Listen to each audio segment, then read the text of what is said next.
Duka keluarga Ria Ricis mengiringi kepergian ayahanda tercinta. Sosok penuh canda tawa yang biasa hadir, kini sisakan kenangan semata.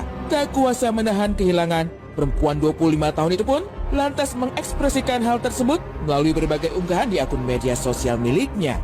Namun siapa sangka jika warganet justru berpendapat lain dengan cara yang dilakukan Ricis. Banyak yang menilai jika cara sang YouTuber mengunggah momen duka sebagai konten merupakan hal yang tidak etis. Pada akhirnya, hal ini dimanfaatkan untuk meraih penonton dan keuntungan bagi dirinya sendiri.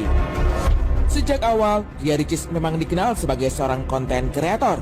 Aktif mengunggah berbagai video dan meraih keuntungan merupakan hal yang biasa ia lakukan. Namun dalam hal ini, apakah cara yang dilakukan Ricis merupakan sebuah kesalahan?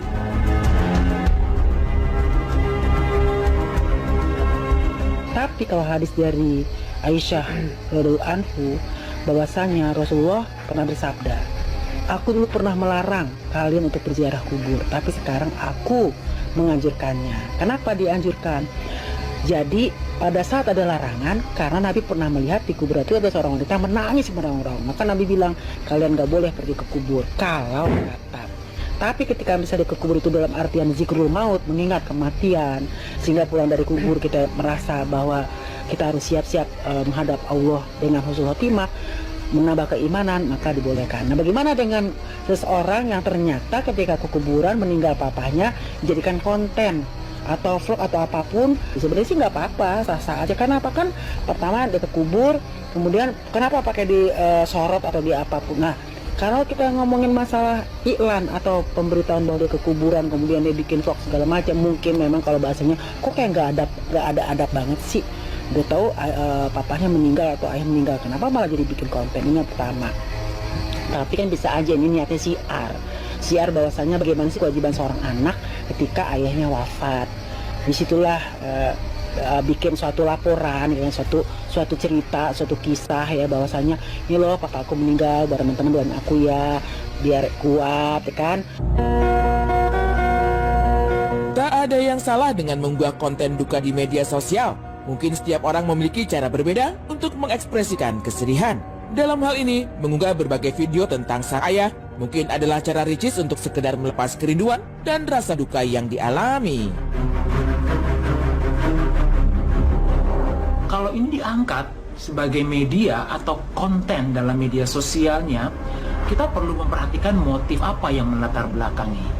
Sesungguhnya motif seseorang tidak bisa dibaca dengan begitu mudah, gitu ya. Jadi harus dibuat sebuah pengukuran atau mengobservasi kecenderungan perilakunya. Dalam konteks waktu tertentu, kita lihat perilaku yang sama sehingga memiliki sebuah pola. Dan inilah yang bisa dibaca sebagai sebuah kecenderungan dari motif. Jadi apa yang membuat Ricis memilih untuk menyampaikan berita kehilangan ini dalam media sosial, boleh jadi ini sebagai sebuah mekanisme untuk releasing, melepas rasa kehilangannya, kesedihannya, sehingga dia bisa lebih menerima keadaan ini secara rasional.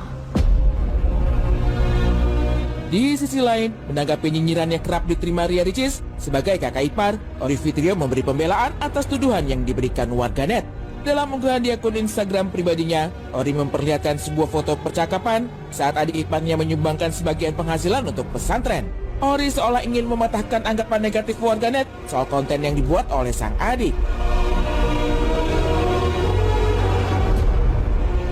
Ya, kita masih suasana berduka, mohon doanya karena masih suasana berduka ya, jadi mohon doanya lah gitu. Bagaimanapun Ricis pun sedekahnya banyak banget gitu kan. Donatur terbesar di Masjidil Lufas, pesantren tahfiznya Mbak Oki. Ya, itu kan saya tunjukkan berapa ya gitu kan. Takutnya kan orang namanya Ricis inilah itulah, ya saya tunjukkan lah Ricis tuh di belakang layar tuh banyak banget sedekahnya. Jadi mohon doanya aja sih.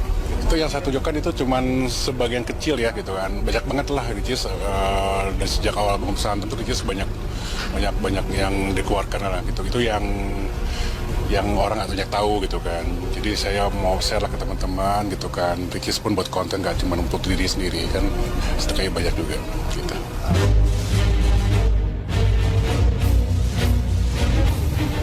Bukan menjual kesedihan, Nyatanya hal ini ia lakukan untuk mengabadikan momen luar biasa yang dialami keluarga besarnya.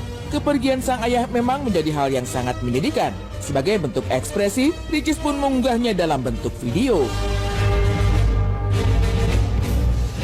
Ya itu dokumentasi keluarga gitu kan, bagaimanapun kan Ricis kan emang konten kreator kan gitu, jadi ya kecuali nggak pernah upload, tiba-tiba orang tuanya meninggal baru upload gitu kan. Nah ternyata kan kondisinya kan sama Ricis punya timnya banyak, jadi inisiatif timnya sendiri lah gitu kan. Ya saya sebagai abangnya membela ya, karena udah terlalu gimana ya, udah terlalu anak saya pun bacanya agak sedih juga, kesian ya gitu, karena di belakang ayah kan Ricis ya, namanya Ricis kan orangnya agak polos ya, agak nurut sama orang tuanya gitu. Menjadi seorang pembuat konten merupakan jalan yang dipilih oleh Ria Ricis. Hal ini pun sempat disampaikan sang ayah semasa hidupnya. Pesan agar terus berkarya menjadi nilai utama yang selalu dijunjung oleh Ricis. Selain itu, sosok sang ayah yang periang dan antusias tiap kali anaknya membuat karya menjadi alasan kuat di balik tindakan Ricis. Semasa hidupnya, Sulianto memang memberi dukungan penuh untuk Ricis agar berkarya melalui vlog. Apa yang dilakukan Ricis sepertinya hanya meneruskan keinginan sang ayah semasa hidupnya. Beberapa bulan terakhir di sini ya, satu rumah sama Ricis bareng. Heboh seperti biasa, apalagi kalau misalnya papa udah mulai ngeliat kamera on, nge-vlog. Kalau beneran, kalau hari-hari terakhir kita ada namanya kamera online, papa paling cepat. Pokoknya kalau dengar asal teman-teman, papa dari tangga, syuting ya deh, iya pak, ngikut syuting bareng. Intinya papa memang sosok yang sangat periang dan menurunkan mungkin hampir 99% ceria Ricis ya. Jadi kalau ngeliat papa kayak ngeliat Ricis gitu, kalau udah depan kamera itu memang langsung on cam gitu, dan siap sedia gitu. Jika melihat dari unggahan di channel YouTube milik Ricis, setidaknya ada 7 konten video tentang sang ayah yang dibuat oleh Ricis. Secara berturut-turut, ia kerap memperlihatkan berbagai aktivitas serta cara ia berduka saat melepas kepergian sang ayah tercinta.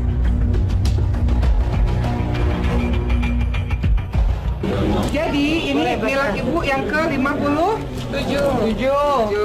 Ini ada surat cinta. Silakan dibaca surat cinta. Oh, nanti langsung di sini. Barakallah fi umri ibu yang kami sayangi. Alhamdulillah Allah memberikan kesehatan pada ibu hingga berusia 57 tahun. Papa sudah nggak ada di tengah-tengah kita, tapi Papa selalu hidup dalam hati kita. Selain momen perayaan ulang tahun sang ibu tanpa ditemani sosok ayah, berbagai video lain pun turut diunggah oleh Ricis. Seperti saat mengenang sang ayah dengan mengunjungi kamar tidurnya, tak luput ia abadikan dalam video di channel YouTube miliknya. Nih, milik kita di sini. Oh, cantik. Nah, habis itu ini kamar tamu sih sebenarnya. Cuman karena ya, baju-baju papa. Ini juga kopernya. Lihat papa belakangan ini pakai ini deh. Iya. Yang army kan? Yang army. Iya. Aku pernah syuting terakhir di sini sama papa, sama Mbak Cindy, sama Mbak Oki. Lengkap satu keluarga. Syutingnya di sini waktu itu. Happy banget. Aku udah tenang banget loh, karena aku ngerasa papa lagi bahagia. Aku senang banget. Dari unggahan tersebut, jutaan viewers memang berhasil diraih Ricis. Namun tak perlu menghakimi, karena semua yang dilakukan oleh Ricis tak lepas dari bentuk ekspresi kehilangan seorang anak yang sekaligus pembuat konten.